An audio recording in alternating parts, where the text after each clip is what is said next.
ही एक उत्कृष्ट कथा आहे. एखाद्याच्या बाह्य स्वरूपाच्या आधारावर त्यांच्याविषयी मत बनवणे योग्य नाही.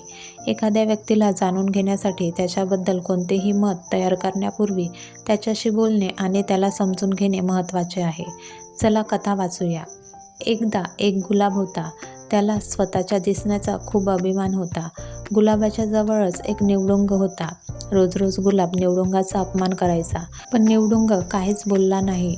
हा कॅक्टस किती कुरूप दिसतोय, गुलाब म्हणायचा. गुलाबाच्या सभोवतालची इतर सर्व झाडे, फुले आणि झाडे निष्पाप निवडुंगाला गुलाबाच्या वाईट बोलण्यापासून वाचवण्याचा प्रयत्न करत असत. पण गुलाब त्याच्या सौंदर्याने खूप प्रभावित झाले होते. वसंत ऋतू गेला, उन्हाळा आला आणि पाऊस पडला नाही.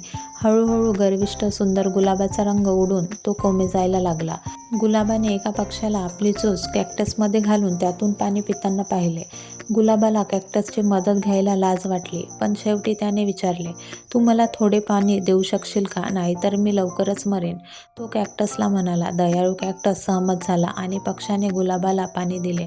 बोध: कोणाच्याही दिसण्यावरून कधीही कुठलेही मत बनवू नका. काही वेळा एखाद्या व्यक्तीचे दिसणे अगदी साधे असू शकते, परंतु त्याचे आंतरिक सौंदर्य खरोखर महत्त्वाचे असते.